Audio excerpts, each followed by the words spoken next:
Sobat Mahasiswa, kalian tadi sudah sempat melihat sebuah cuplikan video kan? Kira-kira video tersebut menunjukkan tentang apa sih? Bener banget, video tersebut menunjukkan salah satu contoh dari ruang lingkup pelayanan publik. Wah, penasaran gak sih mengenai ruang lingkup pelayanan publik? Sini, Desi ajak teman-teman untuk membahas secara teoritis dan nantinya kita akan melihat secara praktek atau lapangan bagaimana ruang lingkup pelayanan publik yang ada di Indonesia. So guys, stay tune terus videonya ya.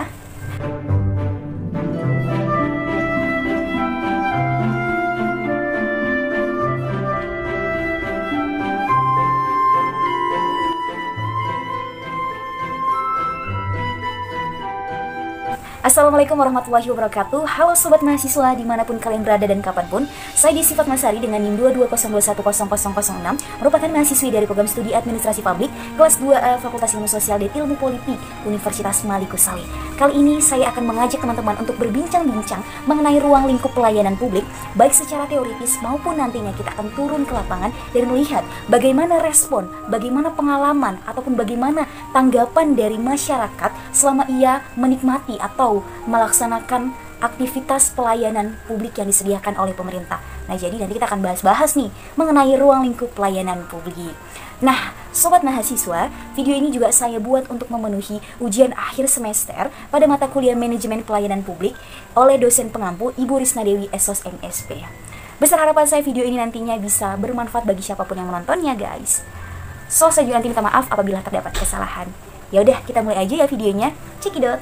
Oke Sobat Mahasiswa, sebelum kita berbincang-bincang mengenai ruang lingkup pelayanan publik, di sini saya sudah memaparkan agenda dari pembahasan materi kita atau poin-poin apa saja yang akan mendukung pembahasan materi kita pada kali ini. So, di sini ada 12 nih. Sobat bisa lihat di layar, ada pengantar atau pembuka materi, kemudian definisi pelayanan publik, ada prinsip pelayanan publik, ada contoh aktivitas pelayanan pemerintahan, kemudian ada dasar hukum pelayanan publik, ada pengertian ruang lingkup pelayanan publik, lalu ada juga ruang lingkup pelayanan publik menurut keputusan menteri, ada ruang lingkup pelayanan publik menurut Undang-Undang Dasar Nomor 25 Tahun 2009 tentang pelayanan publik, kemudian ada pelayanan publik versus pelayanan privat, ada wawancara masyarakat sekitar terkait dengan pelayanan publik, ada analisis masalah pelayanan publik baik dalam bentuk barang, jasa maupun administratif, dan nantinya ditutup oleh kesimpulan dan saran.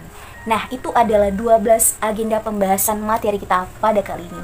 Oke Sobat Mahasiswa, di sini saya sudah menampilkan pengantar materi pada pembahasan kita kali ini. Nah, di sini juga saya sudah menunjukkan atau menggambarkan sebuah skema yang memaparkan mengenai dunia pelayanan pada dasarnya tidak dapat dipisahkan dari kehidupan manusia. Wah, benar banget ya. Jadi saudara, coba kita kembali atau kita feedback ulang. Memang dari kita lahir hingga saat ini, hingga detik ini kita sudah menjadi seorang mahasiswa, kita itu tidak akan pernah lepas dari yang namanya aktivitas pelayanan. Baik itu aktivitas pelayanan yang disediakan atau yang diberikan oleh pemerintah, ataupun aktivitas pelayanan oleh masyarakat di sekitar kita, seperti itu. Jadi, nih, kalau kita lihat ya, orang tua kita saat mereka menikah, mereka juga membutuhkan layanan pemerintah dalam hal pembuatan surat nikah. Kemudian, saat kita di dalam kandungan, kita juga membutuhkan asupan nutrisi dan doa dari orang tua kita, terutama dari ibu kita. Kemudian, saat kita dilahirkan, proses persalinan itu juga membutuhkan benar pelayanan dari pemerintah, terutama rumah sakit. Dari situ, kita terus membutuhkan yang namanya pelayanan, baik itu dalam hal pendidikan, transportasi, kebutuhan pokok, dan lain sebagainya. Dari kita SD, SMP, SMA, hingga kita saat ini berprofesi atau berkedudukan sebagai mahasiswa, kita juga membutuhkan pelayanan yang diberikan oleh pemerintah. Bahwa memang pelayanan itu tidak akan pernah lepas dari kehidupan manusia. Karena memang pada hakikatnya, manusia tidak bisa hidup tanpa orang lain. Ada beberapa hal yang tidak bisa dipenuhi oleh manusia, dan itu hanya bisa dipenuhi oleh orang lain. Artinya kita membutuhkan bantuan orang lain dalam menjalani kehidupan kita. Jadi saudara, memang benar bahwa pemerintah itu berperan dalam menyelenggarakan pelayanan pemerintahan, pelayanan pembangunan, pelayanan kemasyarakatan, dan pemberdayaan. Sehingga apa? Benar, sehingga pemerintah memiliki fungsi dasar, yakni pelayanan masyarakat. Oke Sobat Mahasiswa, nah untuk yang selanjutnya kita akan melihat nih bagaimana definisi dari pelayanan publik. Pasti Sobat Mahasiswa udah tahu dong ya apa yang dimaksud dengan pelayanan publik. Bener banget. Di sini coba kita lihat apa kata Sadu Wasistiono mengenai pelayanan publik. Ya, beliau mengatakan bahwa pelayanan publik atau pelayanan umum itu adalah pemberian jasa baik oleh pemerintah, pihak swasta atas nama pemerintah, ataupun pihak swasta kepada masyarakat dengan atau tanpa pembayaran guna memenuhi kebutuhan ataupun kepentingan masyarakat. Nah, jadi memang Sadu Wasistiono itu memang mengatakan seperti itu, bahwa ya namanya pelayanan publik ya, bahwa pelayanan publik itu adalah pemberian jasa, pemenuhan yang boleh dilakukan oleh pemerintah, boleh dilakukan oleh swasta atas nama pemerintah, ataupun boleh juga dilakukan oleh swasta itu sendiri, ya. Boleh dia dipungut biaya ataupun tidak dipungut biaya yang pastinya berorientasi pada kebutuhan atau kepentingan masyarakat. Nah, selanjutnya kita juga melihat definisi dari pelayanan publik menurut Undang-Undang Nomor 25 Tahun 2009 pada bab 1 pasal 1 ayat 1. Apa sih kata undang-undang tersebut? Kita lihat. Jadi pelayanan publik itu adalah kegiatan atau rangkaian kegiatan dalam rangka pemenuhan kebutuhan pelayanan sesuai dengan peraturan perundang-undangan bagi setiap warga negara dan penduduk atas barang, jasa, ataupun layanan administratif yang disediakan oleh penyelenggara pelayanan publik. Benar. Jadi Undang-Undang Nomor 25 Tahun 2009 itu memang mengatakan seperti itu, bahwa pelayanan publik itu adalah semua aktivitas yang diselenggarakan oleh pemerintah, mau itu barang, mau itu jasa maupun itu administratif, ya, yang sudah diatur ketentuannya pada undang-undang. Nah, itu untuk siapa ditujukan? Pastinya untuk masyarakat. Jadi sobat-sobat, sebenarnya pelayanan publik ini udah sering kita lihat gitu. Ya, saat misalnya sobat ingin mengurus KTP, mengurus SIM, saat sobat masuk rumah sakit, ya kan, sobat ada di suatu dinas pendidikan atau misalnya ada di sekolah-sekolah, itu semua adalah layanan atau suatu pemberian pemenuhan kebutuhan masyarakat yang disediakan oleh pemerintah, seperti itu. Nah, jadi dari pendapat Sari Wasistiono, kemudian Undang-Undang Nomor 25 Tahun 2009, kita bisa menyimpulkan ya, bahwa pelayanan publik itu adalah semua aktivitas yang diberikan atau dilaksanakan oleh pemerintah untuk memenuhi kebutuhan masyarakat. Apa aja kebutuhan masyarakat? Apakah itu dia dalam bentuk barang atau produk, dalam bentuk jasa, ataupun dalam bentuk administratif. Dan itu biasanya gratis, teman-teman. Apa yang diinginkan oleh pelayanan publik? Kepuasan masyarakat. Masyarakat merasa puas, masyarakat bisa sejahtera, masyarakat bisa mendapatkan apa yang ia inginkan. Dan pastinya aktivitas pelayanan publik itu sudah ada undang-undangnya tadi, sudah ada ketentuan-ketentuannya, dan sudah ada tata caranya, teman-teman. Tata cara bagaimana pelayanan publik itu. Kenapa pemerintah melakukan itu? Ya karena tadi fungsi dasar pemerintah itu adalah pelayanan kepada masyarakat. Teman-teman perlu ingat ada 3 hal yang tidak akan pernah bisa dipisahkan satu sama lain. Yang pertama, rakyat. Yang kedua, pemerintah. Dan yang terakhir adalah lembaga peradilan. 3 hal ini tidak akan pernah bisa dipisahkan. 3 hal ini saling berkaitan, sobat mahasiswa. Jadi seperti itu untuk definisi dari pelayanan publik ya. Ya banyak contohnya, seperti catatan sipil, dinas catatan sipil. Itu kan dalam hal pembuatan KTP, dalam hal pembuatan akta kelahiran ataupun KK, akta kematian, itu kan dalam hal administratif dan banyak hal. Oke, selanjutnya kita akan membahas mengenai apa nih? Nah, benar, kita akan membahas mengenai prinsip-prinsip pelayanan publik. Saudara atau sobat mahasiswa, apa sih yang terlintas di benak kita ketika kita berbicara tentang prinsip-prinsip? Benar, prinsip-prinsip itu biasanya kita akan selalu mengacu kepada sesuatu hal yang menjadi kewajiban atau yang menjadi suatu hal yang harus dipegang teguh, harus dijalankan, yang harus ada gitu untuk bisa mengoptimalkan apa tujuannya gitu. Jadi di sini prinsip-prinsip pelayanan publik adalah hal-hal yang harus ada atau hal-hal yang memang itu harus dipenuhi untuk bisa mendapatkan atau mengoptimalkan pelayanan publik itu sendiri. Artinya gini sobat, kalau misalnya prinsip-prinsip pelayanan publik ini itu tidak ada atau tidak terpenuhi gitu ya kan, maka otomatis pelayanan publik itu tidak akan pernah menggapai outputnya, yaitu kepuasan masyarakat. Artinya aktivitas pelayanan publik itu berantakan atau tidak tertata dan akan terjadi yang namanya patologi-patologi birokrasi dalam pelayanan publik. Nah, seperti itu kadang-kala kan kita melihat ya kan, banyak sekali penyakit-penyakit birokrasi yang ada di sekitar kita seperti pungutan liar, praktik KKN, korupsi, kolusi nepotisme, kemudian ada penyelewengan hukum.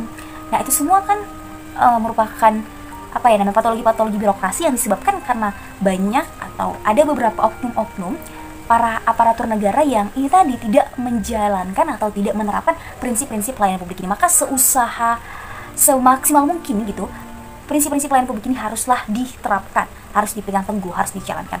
Ada 10 prinsip-prinsip pelayanan publik, teman-teman. Teman-teman bisa lihat di layar. Nah, yang pertama kesederhanaan prosedur ya pastinya ya. Prosedur dalam pelayanan publik itu harus sederhana, jangan berbelit-belit dan kaku. Jadi harus jangan meja A, meja B, balik meja A, meja B lagi, meja C, kemudian balik meja A, gitu-gitu jangan kaku, harus memang prosedurnya itu harus disederhanakan. Oh, kalau misalnya dalam pembuatan KTP, dalam hal pendaftaran gitu, harus seperti ini, harus selesai di meja A agar bisa masuk ke meja-meja berikutnya, dan itu sederhana. Ya minimal mungkin 3 meja atau 3 rangkaian kegiatan untuk bisa mendapatkan KTP gitu, jangan berbelit-belit. Kemudian, kejelasan persyaratan teknis dan administratif pelayanan publik. Benar.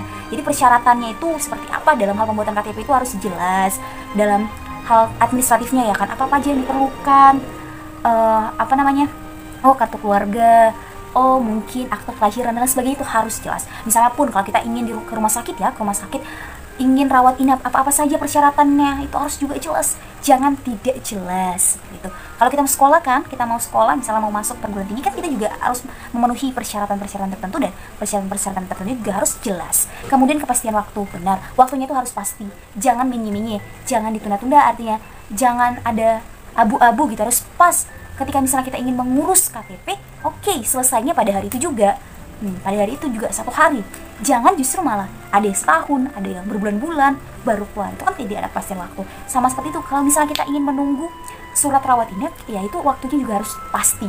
Aparatur atau pihak dari rumah sakit itu juga harus bisa menetapkan kepastian waktu atau waktu untuk penyelesaian pendaftaran dari pasien itu berapa lama gitu.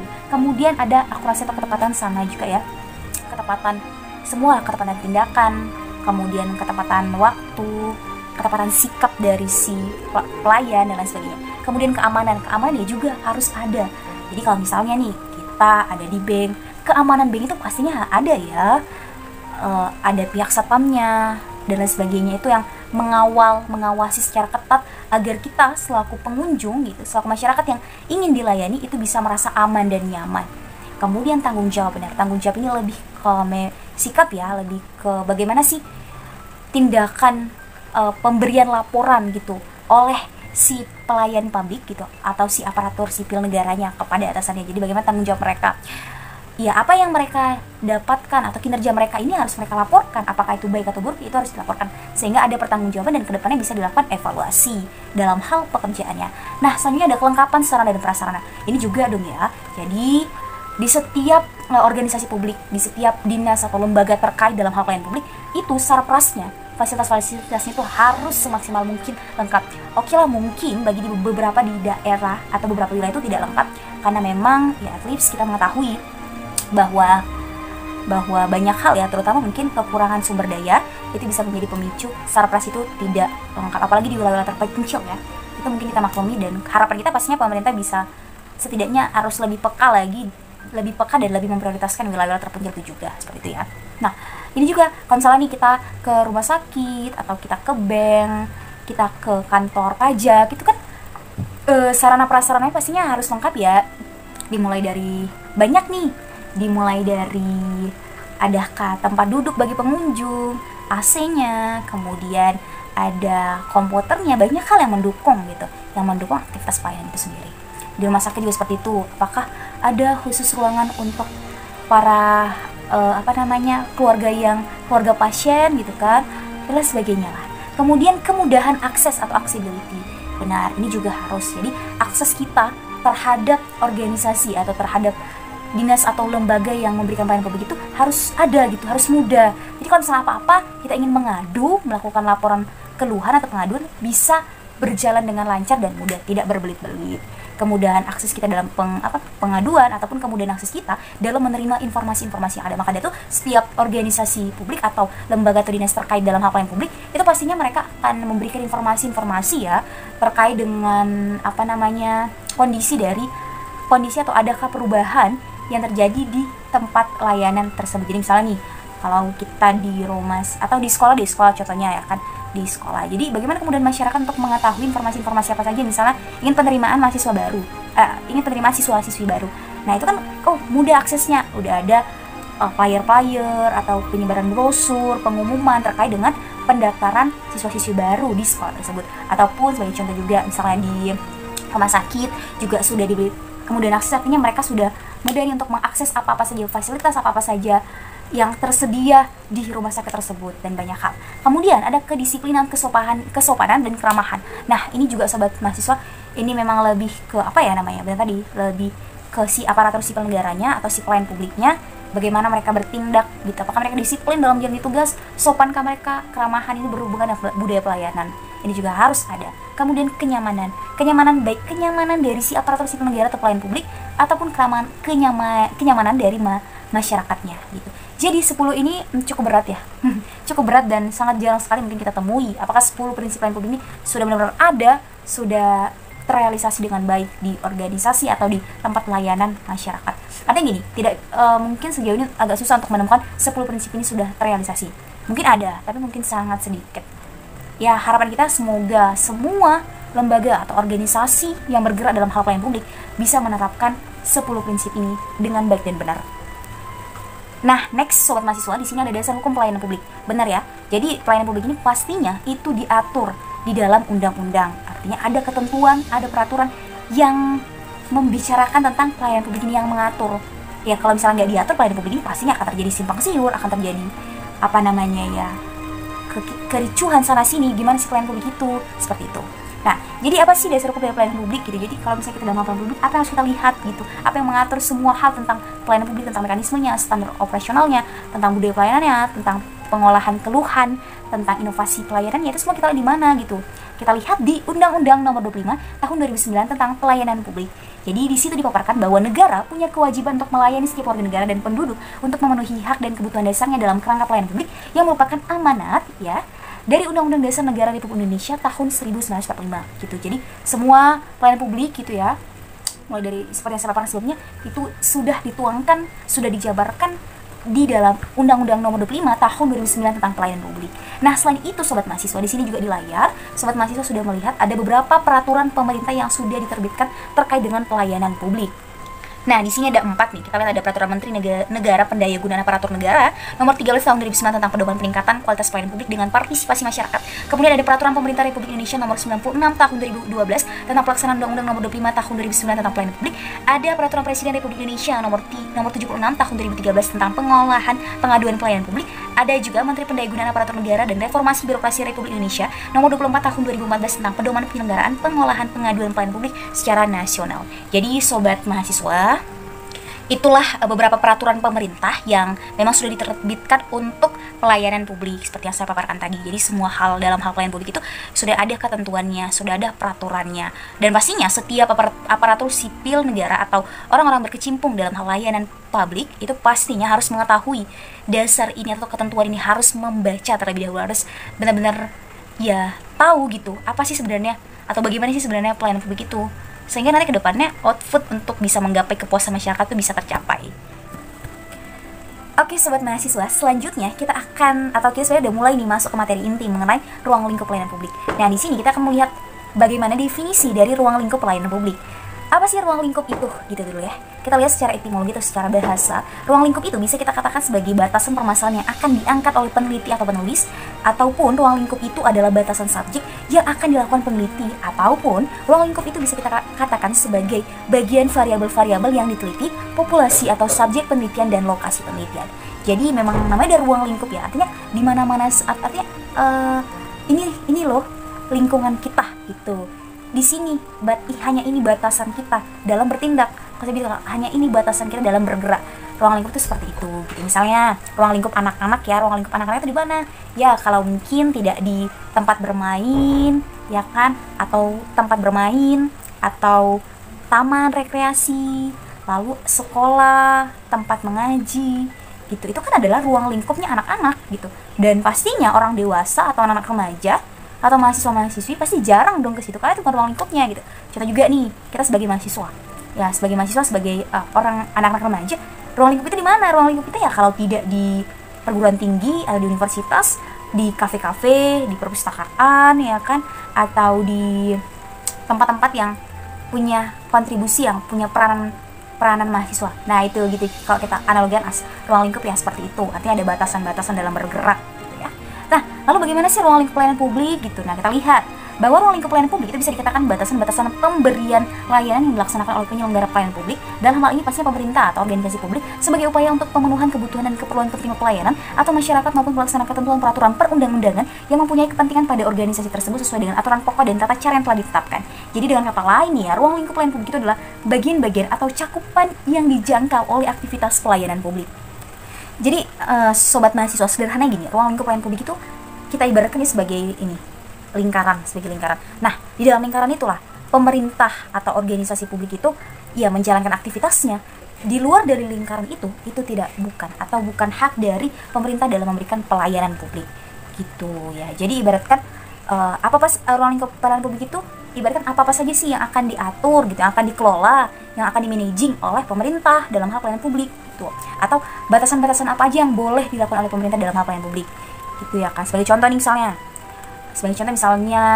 nggak mungkin dong ya, nggak mungkin kan pemerintah yang menyediakan tempat jemuran kita. Nah itu udah tidak di job desk atau tidak ada kewajiban pemerintah untuk menyediakan itu. Tapi kalau misalnya pemerintah atau misalnya listrik gitu, air, itu kan juga ada kewajiban pemerintah untuk bisa menyediakan itu di masing-masing wilayahnya gitu. Contohnya ibaratkan seperti itu. Jadi memang intinya ruang lingkup pelayanan publik itu menggambarkan konsentrasi gitu atau fokus dari pemerintah itu dalam menjalankan fungsi layanan kepada masyarakat itu di mana aja. Gitu ya sobat mahasiswa. Oke sobat mahasiswa, nah selanjutnya kita akan membahas mengenai ruang lingkup pelayanan publik menurut keputusan Menteri. Nah, keputusan Menteri Pendayagunaan Aparatur Negara nomor 63 Kep Empan 7/2003 tentang pedoman umum penyelenggaraan pelayanan publik dan keputusan Menteri Pendayagunaan Aparatur Negara nomor Kep 25 Empan 2 tahun 2004 tentang pedoman umum penyusunan indeks kepuasan masyarakat unit pelayanan instansi pemerintah, bahwa yang dikatakan atau yang dimaksud dengan pelayanan publik ya itu adalah segala kegiatan pelayanan yang dilaksanakan oleh penyelenggara pelayanan publik sebagai upaya pemenuhan kebutuhan penerima pelayanan maupun dalam rangka pelaksanaan ketentuan peraturan perundang-undangan. Nah, jadi seperti itu definisi pelayanan publik menurut si keputusan Menteri, sobat mahasiswa. Apa saja sih yang dipaparkan oleh si keputusan Menteri ini terkait dengan ruang lingkup pelayanan publik gitu? Jadi apa-apa saja nih ruang lingkup pelayanan publik? Nah, ada 3 nih. Ada pelayanan dalam hal administratif, ada pelayanan dalam hal barang, dan ada pelayanan dalam hal jasa. Ya, jadi ada 3 ya, administratif, barang, jasa. Kita lihat. Kelompok pelayanan administratif yakni pelayanan yang menghasilkan berbagai bentuk dokumen formal yang dibutuhkan oleh masyarakat atau publik, teman-teman. Gitu. Jadi, artinya gini, administratif ya, itu dia akan berhubungan dengan dokumen-dokumen penting, dokumen-dokumen formal. Contoh gimana, Des? Contohnya seperti SIM, KTP, kemudian ada STNK, ada akte kelahiran, akte kematian, kartu keluarga, surat izin mendirikan bangunan, surat pajak, dan banyak hal gitu. Nah, itu semua kita bisa dapatkan hanya dengan menggunakan atau hanya bisa kita dapatkan pada organisasi publik atau organisasi pemerintahan. Kenapa seperti itu? Gitu. Ya memang itu sudah proseduralnya, sudah ketentuannya. Kita nggak akan pernah bisa ataupun jarang sekali, tidak mungkin, susah untuk bisa mendapatkan itu di pihak swasta. Karena yang menyediakannya dokumen penting, dokumen yang menyangkut kenegaraan itu hanyalah pemerintah atau organisasi publik aja, sobat mahasiswa. Oke, sobat mahasiswa, selanjutnya ada kelompok pelayanan barang. Apa sih yang terlintas di benak saudara ya? Karena kita berbicara tentang barang, ya pasti udah jelas dong ya. Barang itu adalah sesuatu hal yang ada wujudnya, sesuatu hal yang bisa kita pegang atau bisa kita rabah gitu. Itu namanya barang. Nah, dalam hal ini adalah benar, pemerintah itu punya kewajiban untuk menyediakan barang-barang publik kepada masyarakat gitu. Apa sih barang publik? Barang publik itu memang barang yang disediakan oleh pemerintah, yang mana barang itu sebenarnya tidak langka, tapi ketika itu nanti tidak diolah, tidak dimanage oleh si pemerintah atau diserahkan begitu saja kepada masyarakat, itu tidak optimal, akan terjadi kericuan, akan terjadi penyalahgunaan dan lain sebagainya. Maka dari itu ya, barang-barang seperti itu barang-barang yang urgent, yang penting, tapi sebenarnya bukan langka gitu, penting, ada cukup banyak, tapi kan supaya untuk mengoptimalisasikannya, supaya semua masyarakat, supaya negara itu bisa melakukan pemerataan itu, ya hanya pemerintah yang berhak untuk mengatur itu gitu, pemerintah yang berhak mengelolanya.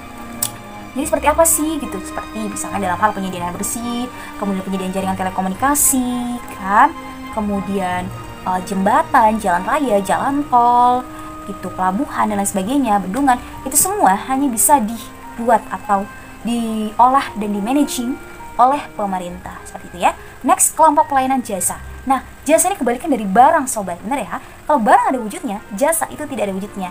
Ya, jadi ketika kita habis menikmati pelayanan jasa, sudah selesai gitu, sudah selesai, tidak ada yang bisa kita pegang gitu, tidak ada wujudnya, ya selesai gitu kan. Nah, benar banget. Jadi pemerintah memang juga punya kewajiban dalam memberikan jasa gitu. Dan jasa-jasa ini biasa jasa-jasa yang diberikan oleh pemerintah tidak semuanya atau pastinya sangat sedikit ada di organisasi-organisasi swasta atau organisasi-organisasi privat. Bagi contoh apa? Contoh seperti pemeliharaan kesehatan, kemudian penyelenggaraan pendidikan, dan lain sebagainya gitu. Itu yang berkaitan dengan jasa. Banyak hal ya. Oke, sobat mahasiswa, next. Nah, di sini kita akan membahas nih mengenai ruang lingkup pelayanan publik menurut Undang-Undang Nomor 25 Tahun 2009. Ini terbilang inti dari ruang lingkup pelayanan publik itu sendiri. Nah, oke, saudara atau sobat mahasiswa, di sini juga sudah dijelaskan ya bahwa ada jenis-jenis pelayanan publik menurut Lembaga Administrasi Negara yang dimuat dalam Sanskrit, buku 3 dalam Hardiansa. Jadi ada 5 nih ruang lingkup pelayanan publik menurut Lembaga Administrasi Negara. Apa saja kah itu? Kita lihat, ada pelayanan pemerintahan, pelayanan pembangunan, pelayanan utilitas, pelayanan sandang, pangan, dan papan, dan juga ada pelayanan kemasyarakatan, sobat mahasiswa. Kita lihat satu persatu. Pelayanan pemerintahan, namanya sudah pelayanan pemerintahan, berarti benar, pemenuhan kebutuhan masyarakat yang disediakan oleh pemerintah. Dan ini dia merujuk ke hal administratif ya, seperti yang saya paparkan sebelumnya. Di sini ada pelayanan KTP, SIM, pajak, perizinan, dan keimigrasian. Yaitu semua dinas-dinas terkait atau lembaga-lembaga terkait itu mengatur itu semua dalam hal pemerintahan, sobat. Next, pelayanan pembangunan. Namanya sudah pembangunan. Pembangunan itu kan adalah suatu usaha yang berkelanjutan untuk mencapai kesejahteraan masyarakat gitu. Pembangunan apa aja? Mau itu pembangunan ekonomi, pembangunan pendidikan, dan lain sebagainya pastinya. Nah, di sini pastinya adalah suatu jenis pelayanan masyarakat yang terkait dengan penyediaan sarana dan prasarana untuk memberikan fasilitas kepada masyarakat dalam melakukan aktivitasnya sebagai warga negara. Pelayanan ini meliputi penyediaan jalan, jembatan, pelabuhan, dan lainnya, ataupun bendungan dan lainnya gitu. Jadi, saudara atau sobat mahasiswa, namanya juga ada pembangunan ya, berarti ada sesuatu hal yang berhubungan dengan fasilitas atau sarana dan prasarana seperti itu gitu. Nah, ini pelayanan pembangunan yang disediakan oleh pemerintah ini seperti penyediaan jalan-jalan, jembatan, pelabuhan, itu semua kan yang di manage atau diolah oleh pemerintah seperti itu ya. Kemudian artinya ada wujudnya dalam pelayanan barang ini. Lalu ada pelayanan utilitas. Utilitas itu apa sih? Utilitas itu, saudara, bisa kita katakan ya, utilitas itu bisa kita katakan suatu hal yang bisa langsung kita rasakan kebermanfaatannya. Jadi manfaatnya itu bisa langsung kita rasakan. Nah, jadi pelayanan utilitas ini bisa dikatakan jenis pelayanan yang terkait dengan utilitas atau kebermanfaatan bagi masyarakat langsung. Jadi masyarakat langsung merasakan kebermanfaatan dari layanan tersebut. Contohnya seperti apa, Des? Contohnya seperti penyediaan listrik, air, telepon, dan transportasi lokal. Itu kan at least secara langsung ya, kita sebagai masyarakat merasakan adanya pelayanan tersebut, pelayanan yang diberikan oleh pemerintah tersebut gitu. Kita langsung, ini kalau misalnya kita ingin buka data, ingin men-search atau membuka media sosial kita langsung klik aja gitu, data, dan itu sudah terkoneksi dengan internet, dan kita bisa langsung menikmati kebermanfaatan dari pelayanan yang sudah disediakan oleh pemerintah. Oke, sobat mahasiswa, selanjutnya ada pelayanan sandang, pangan, dan papan. Ini semua hal yang kita butuhkan, ini berkaitan dengan benar kebutuhan pokok bagi masyarakat kita sebagai manusia. Jadi pelayanan sandang, pangan, dan papan ini adalah jenis pelayanan yang menyediakan bahan kebutuhan pokok masyarakat dan kebutuhan perumahan seperti penyediaan beras, gula, minyak, gas, tekstil, dan perumahan murah. Nah, itu semua disediakan siapa? Oleh pemerintah juga seperti itu. Jadi kan pemerintah juga sering ya melakukan pembagian beras miskin atau beras-beras bulog kepada masyarakat gitu. Kadang juga memberikan sembako gratis, ada juga kadang subsidi gas LPG, subsidi perumahan murah. Nah, itu semua dilakukan oleh pemerintah juga untuk memenuhi kebutuhan hidup masyarakat gitu, membantu. Ya walaupun tidak gratis, tapi kan secara tidak langsung masyarakat kelas menengah ke bawah bisa terbantu akan hal tersebut ya. Nah, selanjutnya ada pelayanan kemasyarakatan nih sobat atau saudara.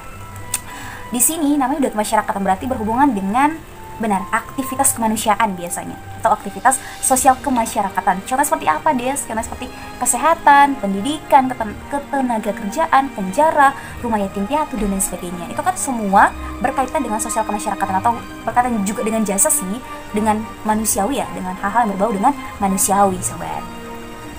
Nah, itu jenis pelayanan publik atau ruang lingkup pelayanan publik menurut si Lembaga Administrasi Negara, sobat. Kalau untuk ruang lingkup pelayanan publik menurut Undang-Undang Nomor 25 Tahun 2009, di sini juga sama sih sebenarnya 3 hal terkait dengan administratif, jasa, dan juga barang. Nah, kalau administratif ya, itu tadi ya kita udah mengetahui dalam hal pembuatan dokumen-dokumen penting, dokumen formal seperti pembuatan kartu tanda penduduk atau KTP, sertifikat tanah, kemudian akte kelahiran, akte kematian, paspor, dan lain sebagainya. Kemudian dalam hal jasa, tadi sesuatu hal yang tidak nampak, tidak ada wujud, itu ya kita bisa mengetahui seperti penyediaan pendidikan, baik itu pendidikan dasar, menengah, kemudian atas, tinggi, dan sebagainya. Kemudian juga sarana dan prasarana fasilitas kesehatan atau pemeliharaan kesehatan, penyelenggaraan transportasi kan, kemudian jasa pos, pengolahan sampah atau limbah, penanggulangan bencana, serta pelayanan sosial lainnya. Nah, itu semua kan berkaitan dengan jasa yang diberikan oleh pemerintah gitu. Jadi ternyata memang pendidikan atau sekolah itu juga ternyata adalah salah satu pelayanan jasa yang diberikan oleh pemerintah gitu ya kan. Untuk apa? Ya pasti untuk mencerdaskan anak-anak bangsa, sehingga ya pasti program-program yang disediakan oleh pemerintah itu kan semua diatur atau dimanaging oleh dinas-dinas terkait. Nah, dinas-dinas terkait itulah yang kita sebut dengan benar organisasi publik, saudara atau sobat mahasiswa. Jadi misalnya dinas pendidikan dan kebudayaan, nah itu adalah organisasi publik yang apa? Yang memberikan pelayanan pada masyarakat, kepada anak-anak bangsa untuk bisa mendapatkan pendidikan yang layak gitu, untuk masa depannya secara khusus dan masa depan negaranya secara umum. Nah, lanjut ya saudara. Di sini ada pelayanan barang ya, sama juga sih seperti yang tadi. Barang itu suatu hal yang ada wujudnya gitu ya kan, yang ada wujudnya. Dan pastinya itu barang-barang yang menjadi kebutuhan publik gitu, kebutuhan banyak orang. Seperti apa? Penyediaan jaringan telepon, tenaga listrik, air bersih, perumahan rakyat, jalan raya, tol, jembatan, pelabuhan, dan fasilitas umum. Itu kan barang publik gitu. Barang-barang yang disediakan oleh pemerintah untuk menunjang kehidupan masyarakat. Maka itu pemanfaatan jalan raya atau jalan tol itu semua kan juga memang ya, pembangunan infrastruktur itu ya salah satu upaya yang dilakukan pemerintah untuk memberikan pelayanan dalam bentuk barang publik. Nah, sobat mahasiswa, di sini di layar sudah ada beberapa contoh pelayanan yang dilaksanakan atau pelayanan yang berbau dengan publik gitu ya. Ada pelayanan pemerintahan, pembangunan utilitas, pangan atau sandang dan papan, dan kemasyarakatan. Nah, seperti yang kita jelaskan sebelumnya di sini, untuk yang pertama ya pastinya ini adalah salah satu contoh dari pelayanan pemerintahan yang dalam hal pembuatan pajak nih, dalam hal urusan pajak oleh dinas terkait. Kemudian di sini juga ada pelayanan pembangunan seperti tadi, pembangunan apa nih? Jalan raya, pembangunan jembatan ya, pembangunan jembatan. Kemudian juga ini utilitas yang langsung kita rasakan kebermanfaatan yang tadi, seperti benar jaringan internet, jaringan listrik, itu langsung ya kita peroleh manfaatnya. Kalau mungkin iyalah yang dalam hal pembangunan mungkin apa ya, ada waktu untuk bisa kita rasakan manfaatnya gitu. Tapi kalau di utilitas langsung. Kemudian yang keempat itu ada pangan, sandang, dan papan. Ini juga seperti contoh ini ada Bapak kita Pak Jokowi, Bapak Presiden Republik Indonesia saat ini, di mana ya beliau pastinya melihat langsung ya, pada gambar ini melihat langsung bagaimana aktivitas dari para pedagang-pedagang di pasar tertentu gitu. Ini kan juga sama juga sih, bagaimana sih pemerintah itu selalu mengoptimalisasikan gitu, mendistribusikan secara baik dan normal gitu terkait dengan kebutuhan pokok masyarakat. Jadi jangan ada simpang siur, jangan ada yang tidak adil, tidak merata gitu dalam hal kebutuhan masyarakat, kebutuhan pokok masyarakat. Jadi ketika misalnya di wilayah ini sumber daya air tinggi, sedangkan di wilayah ini sumber daya rendah, ya harus bisa sama-sama barter gitu ya, kayak misalnya sama-sama saling membantu lah gitu, saling menutupi satu sama lain kekurangan di bagian sumber dayanya atau di kebutuhan-kebutuhan pokoknya seperti itu. Kemudian yang kelima juga ini ada pelayanan ke masyarakat seperti tadi, benar, pelayanan jasa gitu atau pelayanan yang bersifat kemanusiaan kalau menurut saya ya. Ini ada panti asuhan ini juga kan. Oke sobat mahasiswa, nah selanjutnya ini juga ada beberapa tambahan terkait dengan ruang lingkup pelayanan publik. Nah di sini ada lingkup pelayanan barang, Undang-Undang Nomor 25 Tahun 2009. Nah yang pertama, pengadaan dan penyaluran barang publik yang dilakukan oleh instansi pemerintah yang sebagian atau seluruh dananya bersumber dari APBN atau APBD. Nah sobat mahasiswa pasti mengetahui ya bahwa sumber dana atau anggaran dari pemerintah dalam hal pemenuhan kebutuhan hidup masyarakatnya adalah benar pajak. Jadi pajak itu penyumbang sekitar 75% untuk dana APBN ataupun APBD negara kita. Seperti itu. Jadi jangan malas bayar pajak. Sadar kenapa? Karena ya selama ini yang kita nikmati dalam hal air bersih ataupun jaringan internet, listrik, kemudian jalan raya, jalan tol, jembatan, dan banyak hal lagi, bahkan pendidikan gratis ya, dan dana bantuan, itu semua kebutuhan-kebutuhan pokok yang gratis tadi, itu semua ya bersumber dari pajak yang kita bayarkan gitu. Jadi secara tidak langsung kita memperoleh manfaatnya gitu teman-teman. Jadi jangan malas bayar pajak. Nah jadi di sini kita lihat contohnya itu penyediaan obat untuk flu burung yang pengadaan yang menggunakan APBN di Kementerian Kesehatan, benar ya. Jadi penyediaan obat flu itu kan salah satu bukti adanya tindakan yang dilakukan oleh pemerintah untuk kesejahteraan masyarakat juga. Kemudian tadi dananya dari APBN. Siapa yang mengelola? Organisasi apa? Kementerian Kesehatan. Ya sebagai contoh juga waktu kita yang masa pandemi COVID-19 itu ya, itu kan penyediaan vaksin itu secara gratis ya, itu juga pastinya menggunakan dana anggaran dari APBN atau APBD itu sendiri, itu di Kementerian Kesehatan. Kementerian Kesehatan yang managing, yang mengelolanya. Di sini juga ada kapal penumpang yang dikelola PT Persero atau PLN untuk memperlancar pelayanan perhubungan antar pulau yang pengadaannya itu juga menggunakan APBN di Kementerian Perhubungan. Itu juga sama sih ya kan. Jadi kapal penumpang dikelola oleh PT Persero PLN.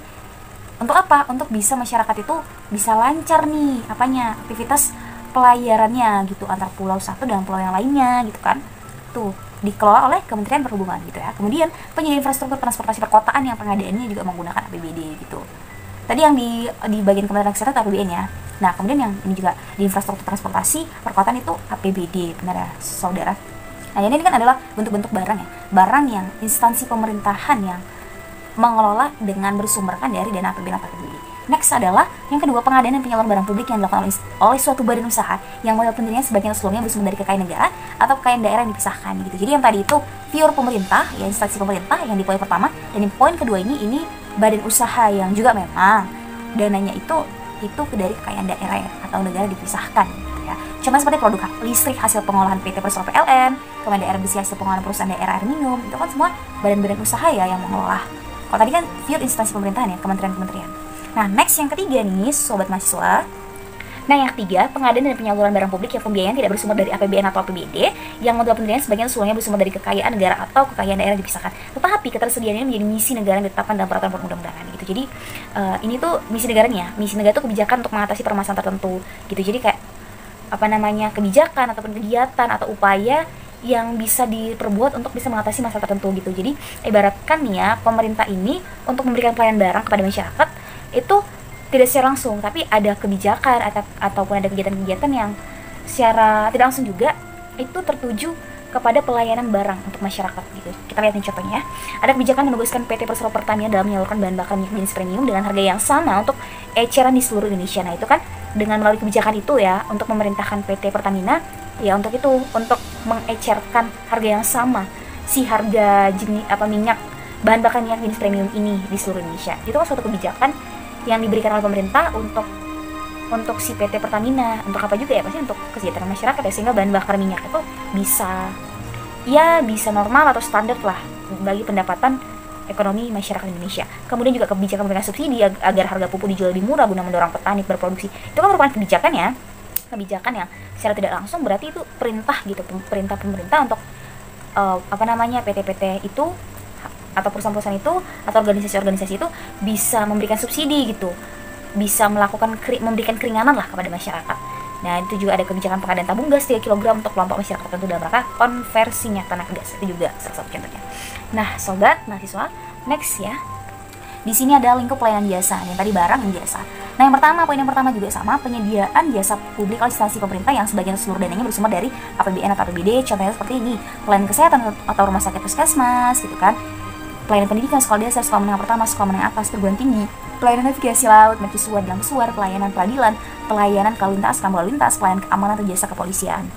Nah, untuk di poin pertama ini kan pure itu dilaksanakan oleh instansi pemerintah itu sendiri gitu ya kan, dalam hal pelayanan kesehatan, pendidikan, navigasi laut, peradilan, lalu lintas, keamanan, itu kan udah ada nih organisasi-organisasi yang memanage atau yang mengelola itu semua gitu. Dan tapi kadang kala ya sobat mahasiswa memang pajak itu memang itu tadi sih.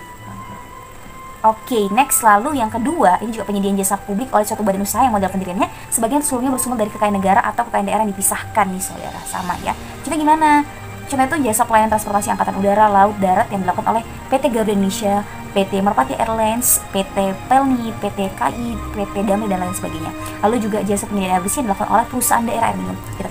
Jadi sama seperti pada pelayanan barang tadi, di sini juga pada poin kedua yang melaksanakannya itu adalah badan usaha yang sumbernya juga memang dari kekayaan negara atau daerah. Itu ya kan, seperti ini, ya PT-PT itu yang menjalankan gitu. Kalau yang di poin pertama kan tadi instansi pemerintah pure seperti kementerian-kementerian, ya kan itu menjalankan atau dinas-dinas.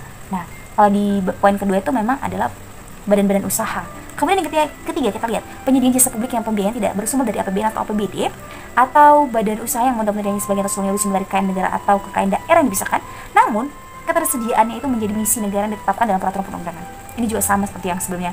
Artinya pemerintah itu memberikan kebijakan gitu, memberikan aturan, ketentuan yang secara tidak langsung itu merujuk kepada aktivitas pelayanan itu sendiri gitu. Dalam hal ini pelayanan jasa ya. Kita lihat contohnya, jasa pelayanan kesehatan bagi masyarakat miskin oleh rumah sakit swasta. Nah, itu kan kebijakan oleh pemerintah. Jadi sekarang itu di rumah sakit yang di bawah naungan pihak swasta itu juga udah boleh gitu untuk menampung ya BPJS yang gratis ya, BPJS kesehatan atau pelayanan kesehatan bagi masyarakat miskin yang secara gratis itu udah boleh ditampung gitu. Itu kan Poin ketiga ini memang pada dasarnya adalah apa namanya ya, tangan kanannya pemerintah gitu, atau untuk bisa lebih mempermudah lah kewajiban atau tugas dari pemerintah ini, makanya sebagian diserahkan kepada pihak swasta. Kalau juga jasa penyelenggara pendidikan oleh pihak swasta harus mengikuti ketentuan penyelenggaraan pendidikan nasional tuh ya.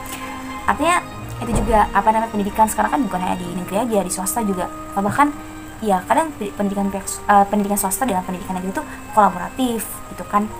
Artinya di pendidikan swasta itu juga itu tadi boleh menerima mahasiswa-mahasiswa ataupun siswa-siswi yang mendapatkan apa namanya tuh kartu Indonesia Pintar, artinya menerima mahasiswa atau siswa-siswi yang kategori miskin. Itu kan sama kayak di dalam hal rumah sakit tadi, itu bagi masyarakat miskin gitu sih. Kemudian jasa pelayanan angkutan bus antar kota, dalam kota, rute dan tarif ditentukan oleh pemerintah. Juga jasa pelayanan angkutan udara A kelas ekonomi, tarif batasnya ditetapkan oleh pemerintah. Jasa pendidikan pelatihan sosial, jasa pelayanan keamanan dan lain sebagainya, itu kan juga apa namanya, ditetapkan di dalam peraturan perundang-undangan. Jadi itu adalah merupakan misi dari negara. Nah, sobat mahasiswa ya, di sini sobat udah bisa melihat di layar ada beberapa contoh ruang lingkup pelayanan publik. Artinya ada dalam hal pendidikan, ada pengajaran, tempat tinggal, lingkungan hidup, energi, sumber daya alam, pariwisata, pekerjaan dan usaha, komunikasi dan informasi, kesehatan, jaminan sosial, perbankan, dan perhubungan. Jadi sebenarnya ke-12 ini tuh contoh dari ruang lingkup pelayanan publik ya. Artinya penjabaran dari ketiga hal yang tadi sih ya. Ada barang, jasa, dan juga administratif. Ini ke-12 ini tuh penjabaran dari ketiga itu tadi. Itu. Ini saudara bisa lihat bagaimana contoh-contohnya. Jadi semua yang ada di dalam tabel atau yang ada di dalam kolom ini, itulah yang selama ini kita rasakan. Oh, jadi seperti ini ya, ternyata saat saya melakukan tindakan ini adalah pelayanan publik ya, gitu. Jadi ini kita lihat pendidikan dan pengajaran, ada sekolah, perguruan tinggi, bantuan operasional pendidikan, bantuan operasional sekolah, platform guru berbagi, penyediaan kuota internet pelajar dan pengajar dan lainnya. Dalam hal tempat tinggal, rumah bersubsidi, pembuatan surat keterangan tempat tinggal dan lainnya. Lingkungan hidup, pembuatan surat izin pengangkutan sampah, surat keputusan kelaikan lingkungan hidup. Energi, penyediaan energi listrik, jaringan internet. Sumber daya alam, penyediaan air bersih, penyediaan taman kota, pengolahan ekspor dan impor sumber daya alam. Pariwisata, pelayanan perjalanan, fasilitas rekreasi, museum, penginapan. Pekerjaan dan usaha, ada izin usaha simpan pinjam, pemberdayaan pengembangan usaha kecil, pembuatan kartu prakerja. Komunikasi dan informasi nih saudara, ada e-government, penyiaran, layanan multimedia, pos dan telekomunikasi, dan lain sebagainya. Kemudian ada kesehatan, layanan kesehatan, fasilitas rumah sakit, pembuatan kartu BPJS, kemudian jaminan sosial, pembuatan surat asuransi jiwa, jaminan kehilangan pekerjaan, jaminan kematian, jaminan kecelakaan. Lalu ada perbankan, layanan transfer dan tabung uang, layanan kredit, banknotes, clearing, inkaso, dan lainnya.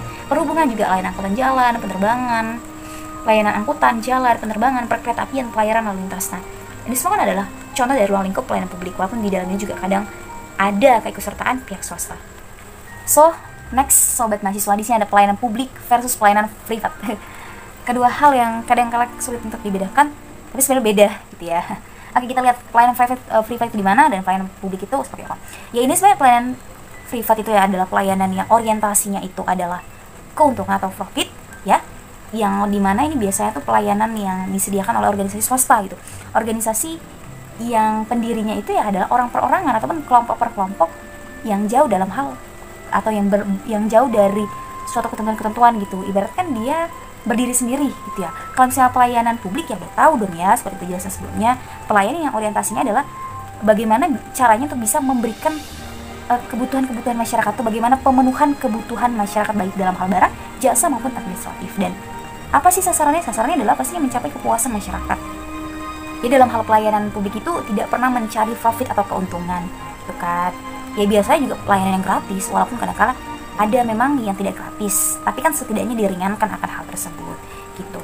Maka pelayanan publik ini pastinya menyangkut hajat hidup orang banyak, gitu.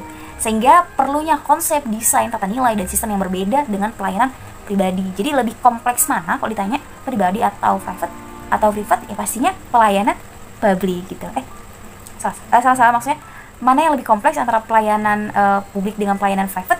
Ya pastinya pelayanan publik, karena itu tadi kan mencakup hajat banyak orang. Karena biasa kalau pelayanan privat itu adalah pelayanan yang hanya orang-orang tertentu saja gitu. Ya at least kan harganya juga gitu, kan semua orang bisa menikmati layanan tersebut. Tapi kalau pelayanan publik itu karena dia mencakup hajat banyak orang, dan otomatis harga juga harga juga di atas mampu lah untuk semua orang bisa menikmatinya atau mendapatkannya. Nah, untuk lebih jelas sebenarnya perbedaan antara keduanya, saudara atau sobat mahasiswa bisa melihat pada layar ya. Nah, di sini juga sudah ada dari sisi sifat barang dan jasa. Kalau pelayanan publik itu ya kita tahu dong ya, barang itu publik, barang semi publik, dan punya eksternalitas. Kalau yang private ya udah pastinya barang yang private ya, bersifat pribadi gitu. Kemudian resiko kegagalan penyelenggaraan. Nah, kalau di pelayanan publik itu resikonya tuh kolektif, banyak orang bersama, jadi mencakup banyak orang gitu. Resiko gagal atau tidaknya si penyelenggaraan. Kemudian kalau pelayan private ya kerugian seseorang aja gitu. Kerugian si pendirinya kah, kerugian si pelanggannya gitu. Kemudian akses warga terhadap pelayanan. Ya kalau pelayanan publik pastinya tanggung jawab negara. Pelayanan private juga ya gitu tanggung jawab negara. Kemudian ketekunan dengan pencapaian tujuan dan misi negara.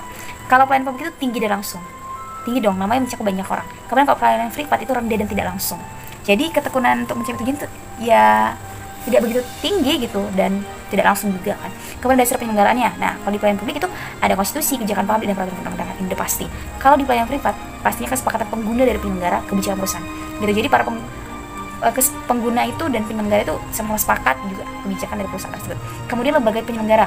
Nah, kalau di pelayanan publik siapa yang menyelenggarakan? Ya pasti ada institusi pemerintah, korporasi dan lembaga nirlaba. Kemudian kalau di pelayanan privat itu pastinya seperti korporasi, lembaga nirlaba, BUMN, BUMD dan lain sebagainya. Kemudian sumber pembiayaan. Nah, kalau di pelayanan publik itu pastinya anggaran subsidi pemerintah. Kalau di pelayanan privat itu biasanya kekayaan negara dipisahkan hasil penjualan dan lain sebagainya.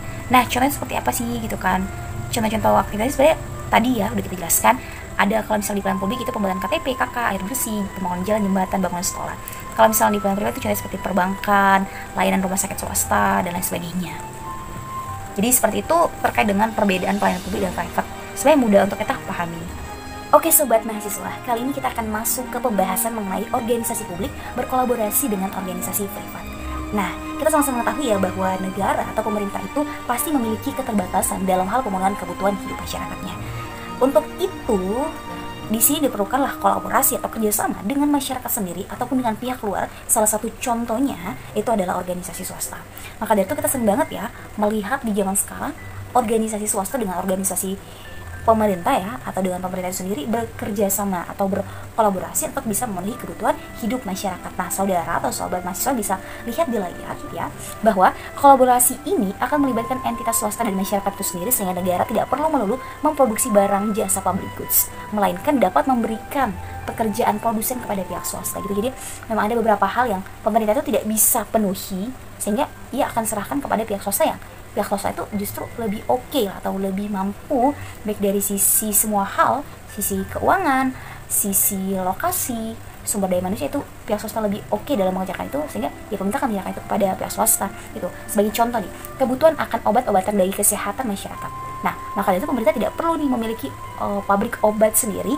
Sebab apa? Biayanya itu akan mahal bila dibandingkan dengan membeli dari pabrik si pihak swasta ini yang relatif lebih murah. Jadi itu tadi, ketika misalnya pemerintah memproduksi obat-obatan itu ternyata harganya lebih mahal gitu dibandingkan pemerintah yang beli kepada pihak swasta yang harganya relatif lebih murah. Nah, jadi kan otomatis di sini pemerintah itu berkedudukan sebagai provider gitu, bukan sebagai produser. Jadi ya pemerintah yang membeli, sedangkan produser yang memproduksi itu adalah pihak swasta. Itu kan ada kolaborasi ya di dalamnya, sehingga satu sama lain itu bisa menguntungkan. Artinya bisa ya tadi bisa kerjasama yang menguntungkan bagi si pihak swasta mendapatkan profit, dan bagi si pihak pemerintah ya pemenuhan kebutuhan akan masyarakatnya juga akan terpenuhi seperti itu. Nah, contoh lain nih dalam pelayanan transportasi, pemerintah yang mampu menyediakan layanan kereta api, sedangkan pihak swasta itu tidak akan mungkin mampu mengingat biaya pembebasan lain yang tinggi yang akan berakibat pada mahalnya tiket. Jadi untuk itu pemerintah menggandeng pihak swasta untuk penyediaan gerbong kereta, layanan kebersihan, pembangunan gedung, stasiun dan seterusnya. Jadi seperti yang tadi di bagian obat-obatan ya, itu si swasta kan berperan sebagai produser, sedangkan si pemerintah berperan sebagai provider. Nah, di sini kebalikannya gitu. Jadi ibaratkan si pemerintah itu dia mampu melakukan atau dia mampu memberikan layanan kereta api, sedangkan si swasta itu tidak mampu. Mengapa? Karena memang tadi biaya pembebasan lahan itu yang tinggi, dan nanti endingnya itu adalah biaya tiket yang mahal. Nah, itu otomatis kan ya nanti pasti banyak sedikit masyarakat yang akan menggunakan jasa layanan kereta api pihak swasta karena tiketnya mahal dibandingkan tiket yang disediakan oleh pihak pemerintah dalam hal layanan kereta api. Maka dari itu tadi pihak pemerintah dan pihak swasta berkolaborasi, di mana layanan kereta api itu memang disediakan oleh si pemerintah, sedangkan hal-hal yang lain seperti ini seperti penyediaan gerbong kereta, layanan kebersihan, pembangunan gedung stasiun dan lainnya itu dilaksanakan atau diatur ya, atau diwenangi oleh si pihak swasta. Jadi ada kolaborasi, sama-sama melengkapi lah, seperti itu. Kalaupun kalau kita lihat nih di zaman sekarang juga seperti dalam hal rumah sakit, pendidikan, pendidikan sekolah-sekolah, itu kan juga pemerintah dengan swasta udah berkolaborasi ya. Misal di rumah sakit nih, di rumah sakit swasta udah menerima pasien-pasien BPJS pemerintah gitu ya, tidak BPJS yang tidak berbayar, yang gratis. Itu kan artinya ada kerjasama ya antara pemerintah dengan pihak swasta. Seperti juga waktu di dalam dunia pendidikan, nah dunia pendidikan juga seperti itu, bantuan-bantuan sosial itu kan, kartu kuliah atau kartu Indonesia Pintar untuk anak-anak SD, SMP dan SMA atau PIP. Nah itu kan pada dasarnya juga kan program pemerintah, tapi sudah mulai dimasukkan ke dalam sekolah-sekolah swasta. Artinya anak-anak yang pemegang bantuan-bantuan dari pemerintah tersebut diperbolehkan atau diterapkan juga gitu hal itu di dalam lingkungan swasta. Artinya lingkungan swasta menerima adanya program atau menerima siswa-siswi yang pemegang dari kartu-kartu bantuan tersebut, kartu-kartu bantuan pendidikan tersebut. Itu kan artinya memang sudah mulai sejak lama kolaborasi antara pemerintah dengan pihak swasta ini terjalin. Oke sobat mahasiswa, nah selanjutnya kita akan berbicara sedikit mengenai patologi yang ada di dalam pelayanan publik atau patologi birokrasi dalam pelayanan publik, terutama di negara kita Indonesia. Jadi ada beberapa kendala yang menyebabkan pelayanan publik di negara kita ini terkesan kurang baik di mata masyarakat. Artinya masyarakat kurang puas terhadap pelayanan publik yang saat ini dirasakan. Ada beberapa kendalanya. Nah di sini ada 6 poin nih sobat mahasiswa. Yang pertama, kurang informatif. Informasi yang disampaikan pada masyarakat cenderung lambat atau bahkan tidak diterima oleh masyarakat. Benar sekali gitu. Jadi ketika misalnya ada suatu perubahan gitu, ada sesuatu penambahan, pengurangan ataupun perubahan baik sisi prosedural, mekanisme, persyaratan ataupun bagaimana pengolahan keluhan, pengaduan ya. Itu mungkin kurang informasi dari si dinas tersebut atau dari si organisasi tersebut gitu, dari kantor tersebut kurang informasi ya kan. Makanya kadang kalau jujur saya sendiri juga tuh terkadang suka tiba-tiba gak beberapa waktu lama sudah ada yang berganti nih gitu proseduralnya, kemudian persyaratan misalnya persyaratan dalam pembuatan KTP misalnya, atau persyaratan untuk apa ya namanya berkunjung ke rumah sakit, tiba-tiba ada yang berubah. Nah kan otomatis kalau tiba-tiba ada yang berubah, kita juga sebagai pelanggan kayak kita sebagai masyarakat awam pasti kurang persiapan ya. Nah kurang persiapan sehingga juga nantinya akan meribetkan kita sendiri, harus bolak-balik memenuhi persyaratan yang kurang karena sebelumnya persyaratan tidak seperti ini gitu. Nah itu kurang informatif, kadang-kadang kurang ada penyebarluasan informasi bahwa di rumah sakit ini ataupun di kantor catatan sipil ini ada penambahan, pengurangan ataupun perubahan dari sisi mekanismenya ataupun persyaratan dan lain sebagainya. Itu kurang informatif. Ya pasti sebaiknya kan harus dibuat suatu media sosial media ataupun kemudian penyebaran pamflet, informasi-informasi dan lain sebagainya. Itu memang terkadang masih kurang informatif ya.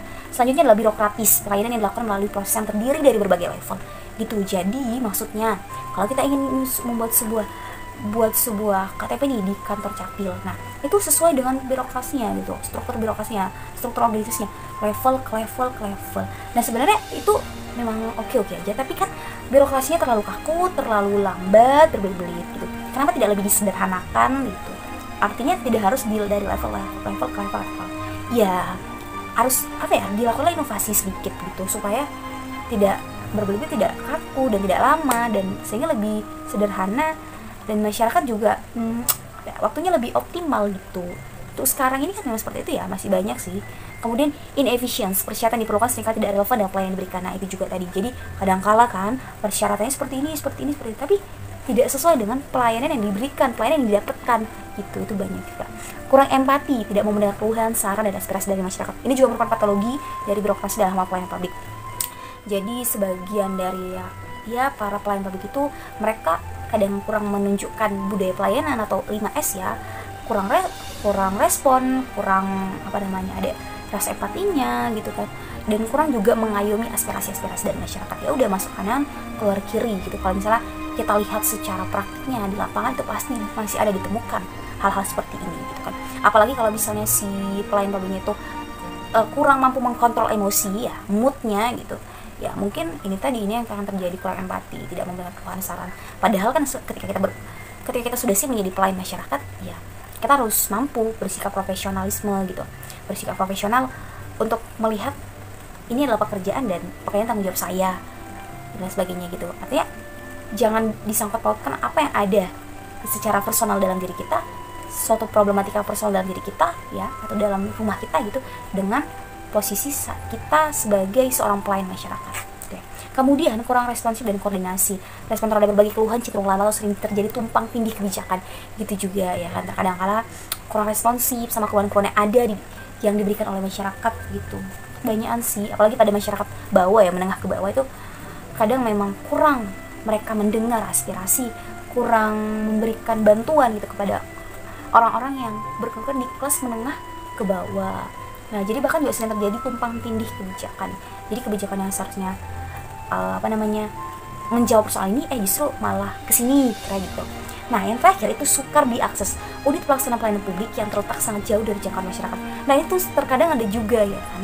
Misalnya dalam hal pembuatan KTP ya, atau akta kelahiran KK, itu jarak dari rumah kita gitu atau dengan si kantor tersebut jauh. Nah, berarti kan sukar untuk diakses. Nah, ya ini juga masih sering terjadi, apalagi di wilayah-wilayah terpencil ya di wilayah. Oke, rendahnya kepatuhan terhadap implementasi standar pelayanan publik juga berakibat pada terjadinya berbagai jenis maladministrasi seperti ketidakjelasan prosedur, ketidakpastian jangka waktu layanan, mempersulit perizinan, kesewenang-wenangan, suap hingga korupsi. Maka dari itu, peranan organisasi publik lah yang amat sangat penting dalam hal ini. Puas atau tidaknya pelayanan yang dirasakan oleh masyarakat, yaitu tergantung dengan patuh atau tidaknya para organisasi publik terhadap prinsip dan standar pelayanan publik itu sendiri. Nah, jadi sobat mahasiswa, bahwa ketika kita berbicara tentang maladministrasi, ya kita akan berbicara juga tentang patologi-patologi birokrasi itu sendiri, atau penyakit-penyakit, atau sesuatu hal yang melenceng dari aturan atau ketentuan yang berlaku.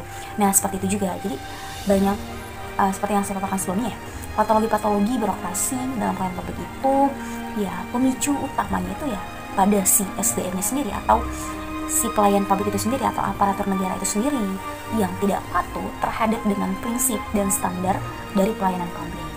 Nah, maka itu kalau untuk ingin menciptakan sesuatu hal yang baik gitu, ya harus dimulai dari pondasinya dulu, pondasi awalnya. Maka dari itu kalau sekarang kan kita ya udah nggak asing ya dengan istilah KKN atau korupsi, kemudian kolusi, nepotisme, itu kita udah nggak asing. Nah, apalagi korupsi ya di ranah pelayanan publik mungkin itu hal yang pasti terjadi gitu ya kan, apalagi mencakup dengan anggaran atau APBN dan APBD. Nah, ya pasti manusia gelap lah matanya kalau sudah melihat hal-hal yang berbau dengan uang seperti itu. Kadang kala kita banyak juga melihat ya kasus-kasus atau fenomena-fenomena di mana untuk bisa mendapatkan sesuatu hal dari aktivitas pelayanan publik, misalnya ketika kita ingin mengurus surat-surat seperti surat KTP gitu, ataupun KK atau keluarga, akte kelahiran, agar prosesnya lebih cepat ya kan, tidak memakan waktu banyak dan kita tidak menghabiskan waktu dan energi, ya kita bisa aja membayar sejumlah uang lebih. Itu tadi istilah pungli ataupun suap menyuap di dalam kegiatan administrasi itu sendiri, di dalam kegiatan pelayanan publik itu sendiri. Halo sobat mahasiswa, nah tadi kita udah bincang-bincang secara teoritis mengenai pelayanan publik. Sekarang saya akan ngajak sobat mahasiswa untuk melihat langsung bagaimana sih respon atau tanggapan masyarakat terkait dengan pelayanan publik. Ya, check it out. Oke, nah jadi kali ini kita sedang bersama salah satu narasumber kita di sobat mahasiswa. Oke, dengan saudara siapa? Nama saya Fadli Maulana dari Kota Binjai. Baik. Jadi saudara Fadli ini saat ini profesinya sebagai apa? Sekarang sebagai mahasiswa semester 2. Di Universitas Malaysia ya, Mas? Ya, benar sekali. Dalam studi? Dalam studi informatika Fakultas Teknik. Oke, jadi kita akan bincang-bincang nih sama Bang Fadli ini terkait dengan pelayanan publik yang selama ini dia rasakan. Sedia nih ya, Bang? Sedia banget dong. Oke, untuk pertanyaan pertama nih ya, menurut saudara, sejauh yang saudara rasakan, bagaimana pelayanan publik, baik dalam bentuk pelayanan barang, jasa, ataupun administrasi yang diberikan oleh pemerintah di tempat saudara sendiri? Jadi, apakah sudah baik atau justru belum? Atau masih ada nih, min atau kurang dari pelayanan publik yang diberikan oleh pemerintah tempat saudara? Sejauh ini ya di kota Binjai sendiri pelayanan publiknya sudah sangat baik dari bidang fasilitas, pelayanan dari administrasinya sudah cukup baik sih. Cuman memang mungkin ada beberapa hal minor yang masih kurang dari pelayanan publik di kota Binjai yang mungkin tidak bisa dikategorikan berat lah, kekurangan kecil saja. Kalau misalnya ada contoh yang pernah saudara rasakan, atau misalnya dalam hal pembuatan KTP ini pernah nggak ada yang sesuatu hal yang kok menyimpang ya dari proseduralnya, atau dari saat saudara melakukan pendaftaran, atau sarana dan prasarana yang ada di dinas tersebut itu seperti apa? Adakah hal-hal yang kurang atau justru oke-oke aja baik-baik saja? Sejauh yang saya rasakan dalam pembuatan KTP tidak ada. Saya buatnya 1 hari jadi syukurnya. Namun kalau mungkin yang bisa saya katakan mungkin di bidang parkir nih. Jadi kadang-kadang overload kan, banyak banget yang ngurus kebutuhan catatan sipil, namun parkirnya masih kurang. Berarti cukup cepat ya 1 hari? Cukup cepat banget di kota. Karena pengalaman saya itu sampai lalu. Iya. Oke, berarti at least oke. Nah, untuk yang kedua nih, kira-kira saudara pernah nggak merasakan patologi birokrasi dalam pelayanan? Jadi patologi birokrasi itu penyakit birokrasi seperti nih praktik KKN, kemudian tindakan diskriminasi, suap menyuap, pengertian birokrasi yang aku berbeda dan membebani. Ada pengertian kalau misalnya ini buat SIM atau buat kartu keluarga dan sebagainya. Itu pernah nggak saudara rasakan? Saya sendiri belum pernah ngerasainnya, cuman untuk kejadian di orang terdekat saya pasti ada, seperti pembuatan SIM, KTP juga. Namun nggak bisa kita bilang kan masih penyakit ya, karena emang terlalu besar lah skalanya. Mungkin 1/1000 orang juga. Oh, kalau untuk KKN lah ya, yang Ya. korupsi, nepotisme yang memang udah terlalu besar. Oke. Nah, selanjutnya pada saat saudara mungkin merasakan patologi birokrasi itu, bagaimana tanggapan atau respon saudara? Apakah biasa saja atau marah, atau justru melakukan upaya untuk melakukan pengaduan atau keluhan kepada dinas terkait atau organisasi terkait? Untuk pengaduan saya belum sejauh itu ya. Cuman mungkin usaha yang saya lakukan itu adalah memberikan edukasi kepada teman-teman sekitar, orang-orang sekitar untuk tidak melakukan patologi yang Berarti memang tidak ada tindakan lanjut yang berhubungan dengan dinas terkait, tapi memang lebih sharing ya kepada teman-teman mahasiswa atau masyarakat bahwa memang seperti inilah ya pelayanan publik yang ada di Indonesia. Oke. Nah, selanjutnya pertanyaan yang ketiga nih, sejauh ini inovasi pelayanan publik yang saudara sukai itu seperti apa? Kalau menurut saya tuh inovasi yang paling saya suka ini adalah di anti online nih, pengambilan nomor anti online. Karena kita nggak perlu nunggu lagi kan, misalnya kita nunggu dulu nih setelah ambil nomor gitu, itu bisa. Yang lebih ya kan, dan harapannya pastinya itu bisa terus dilanjutkan lagi, dioptimalkan lagi lah gitu. Lebih diinovasikan juga. Oke, nah pertanyaan yang keempat ya, sejauh ini menurut pandangan saudara lebih suka mana nih, pelayanan swasta atau pelayanan publik yang dilaksanakan oleh pemerintah? Masing-masing punya kelebihan dan kekurangan ya kak. Kalau misalnya kayak di perbankan ini saya lebih prefer ke swasta nih, karena lebih mudah kan. Kalau di yang pemerintahan kan agak sedikit susah gitu. Tapi kalau seperti kayak yang lain-lain sih saya masih prefer ke pemerintahan. Berarti 50-50 ya? 50-50 lah. Oke. Nah, pertanyaan terakhir nih, pastinya kita akan tentang apa sih yang bisa saudara berikan itu harapan dan sarannya ya terkait dengan pelayanan publik untuk kedepannya guna lebih baik dan benar dalam memberikan pelayanan untuk kepuasan masyarakat. Jadi apa harapan dan saran saudara ya untuk kita lah selaku masyarakat umum, baik pemerintah, masyarakat awam ataupun kita sebagai mahasiswa, harapan dan sarannya?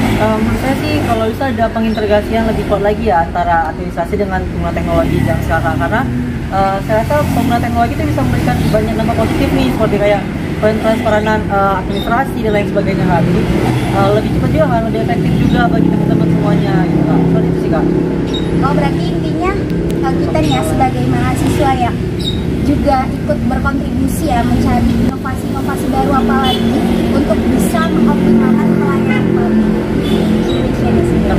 Oke, terima kasih ya untuk saudara Fatih Maulana yang sudah mau nih memberikan waktunya terkait dengan pelayanan publik yang saat ini ada di Indonesia. Terima kasih karena udah mau pinjamnya sedikit. Oke guys, yuk kita ke narasumber berikutnya. Check it out. Oke sobat mahasiswa, nah di sini kita sudah kedatangan narasumber kita yang kedua. Jadi kita akan berbincang-bincang dengan kakak ini, dengan siapa kak namanya? Notria Aminarti, program studi akuntansi dari Universitas Markus Saleh. Oke, jadi dengan saudari Natria kita akan berbincang-bincang nih mengenai pelayanan publik yang selama ini ia rasakan. Oke, sudah sedia nih ya kak Nat? Ya, sedia. Oke, untuk pertanyaan pertama nih ya. Sejauh yang saudari rasakan, bagaimana pelayanan publik yang ada di tempat saudari tinggal? Apakah baik atau justru masih kurang baik lah seperti itu? Menurut saya sih ada baik dan kurangnya, yang dimana kalau menurut saya kurang itu di pihak pelayanannya, dimana mereka kurang cekatan, kurang cepat dalam meresponnya. Kalau kebaik-baiknya mereka mengajari cara-caranya bagaimana gitu sih, contohnya kayak di pembuatan KTP. Oh, berarti 50-50 nih ya kak? Oke. Selanjutnya untuk yang pertanyaan kedua, terkait dengan patologi birokrasi nih sobat mahasiswa, atau penyakit-penyakit yang ada di dalam halayanan publik ya kan.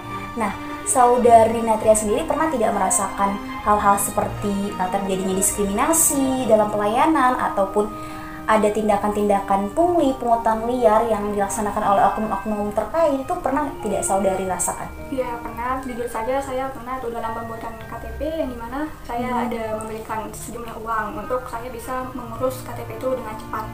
Agar saya, karena pada saat itu saya butuh waktu cepat untuk mendapatkan KTP. Kalau tidak membayarnya maka akan keluarnya tuh selama 6 bulan, itu lama sekali. Oh iya, berarti pernah ya merasakan patologi birokrasi seperti itu ya kan, lebih ke pungutan liar. Ya harus gunakan sogok menyogok ya kan. Ya seperti itu. Nah pertanyaan yang ketiga nih sobat mahasiswa, sejauh ini saudara rasakan mana inovasi pelayanan publik yang oke, yang enak lah gitu, yang saudara suka seperti itu? Contohnya saja kayak di rumah sakit nih, adanya itu kayak TV Lestari yang memberikan edukasi pada para masyarakat atau publik, kayak mereka memberikan tahu kayak narkoba pakai mana di mana, cara untuk pendaftaran di dalam rumah sakit akan BPJS yang mana-mana gitu sih. Oh berarti ya ada inovasi pelayanan ya kan Mbak. Jadi itu kalau misalnya kita di rumah sakit ataupun kadang kita di bank itu kan ada nanti sejenis TV ya. TV itu kayak menyampaikan informasi-informasi terkait apa yang ada di dalam organisasi atau lembaga tersebut. Oke. Saya juga suka sih itu. Oke, pertanyaan yang keempat nih ya saudari. Nah, menurut saudari dari hal yang selama ini saudari rasakan ya, mana yang lebih baik, layanan swasta atau layanan pemerintah? Sebenarnya sama-sama bagus aja sih, 50-50. Mana kayak mereka memberikan pelayanan juga yang bagus, karena program pemerintah sama swasta juga nggak jauh berbeda. Iya. Gitu aja sih. Jadi 50-50 lah ya. Kalau misalnya swasta pasti dari sisi sarana prasarananya, fasilitasnya lebih baik karena memang kita juga untuk mendapatkannya juga harus membayar sejumlah uang ya. Pemerintah yang mungkin ada yang gratis, ada yang juga bayar, tapi tidak jauh lebih besar dari yang swasta. Seperti berarti 50-50-nya sama. Oke, untuk pertanyaan yang terakhir nih sobat mahasiswa, kita akan meminta harapan dan saran dari saudari Natria ini terkait dengan pelayanan publik ke depannya. Jadi boleh dong Kak Natria itu memberikan harapan dan sarannya ya untuk pelayanan publik itu agar lebih baik ke depannya, sehingga masyarakat itu lebih puas dalam menikmati atau merasakan pelayanan publik yang ada di Indonesia. Itu semua sih menurut saya tergantung oleh SDM dari mereka sendiri, yang dimana untuk pemerintah harusnya merekrut calon ASN yang lebih berkualitas dengan teliti juga, biar mereka memberikan pelayanan terhadap masyarakat itu untuk meningkatkan kesejahteraan mereka lebih baik lagi. Oh berarti lebih ke SDM-nya ya, dalam hal ini aparatur sipil negaranya ya, dalam perekrutannya itu harapan dari Kak Natria, pemerintah harus dalam perekrutan atau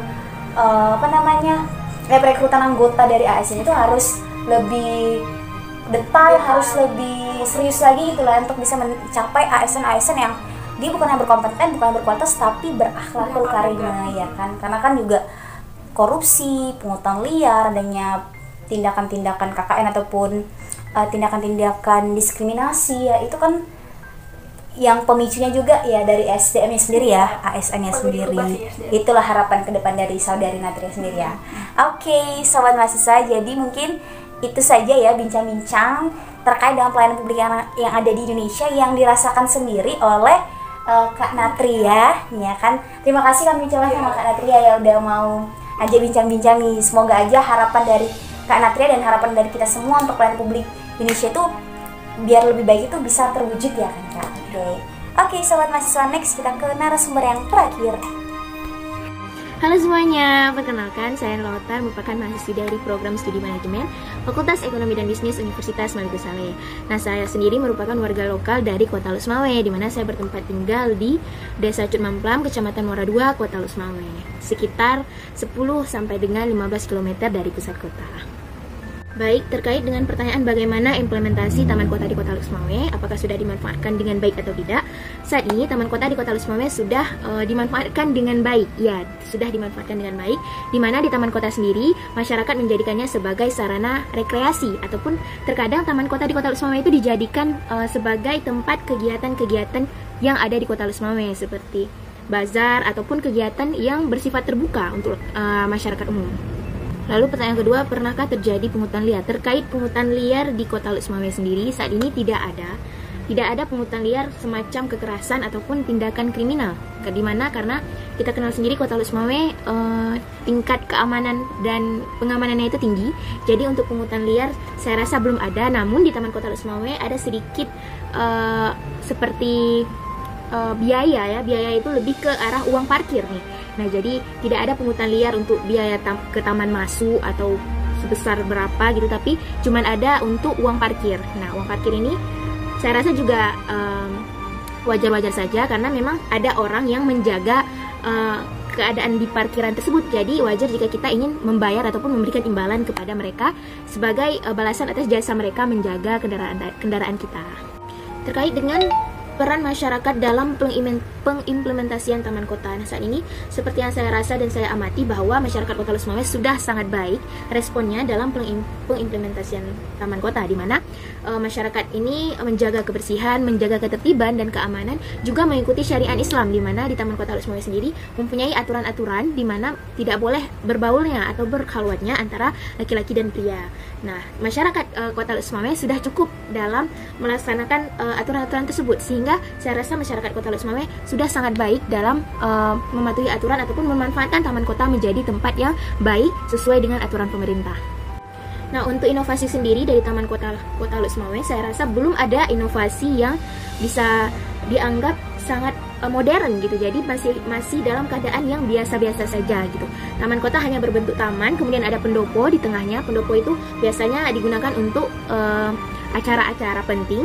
Kemudian ada sekitar 2 atau setengah hektar taman yang di dalamnya itu ya cuma rumput biasa gitu, tidak ada inovasi yang saya rasa seperti di luar Aceh ataupun di luar Kota Lusmawe. Namun untuk fasilitas yang ada di Taman Kota saya rasa sudah cukup, seperti adanya tong sampah, kemudian tempat yang bersih, kemudian terawat dan jauh dari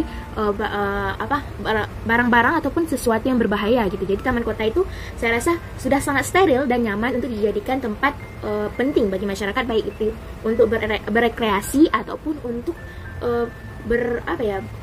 berekreasi ataupun untuk mengadakan acara. Baiklah, itulah tadi hasil presentasi dari saya mengenai ruang lingkup pelayanan publik. Berikut adalah kesimpulan dan saran dari presentasi ini, dan juga tadi sudah saya paparkan beberapa narasumber yang memberikan tanggapan dan respon mereka terkait dengan pelayanan publik. Terima kasih kepada yang sudah menonton. Semangat belajar dan mohon maaf bila terdapat kesalahan. Wassalamualaikum warahmatullahi wabarakatuh.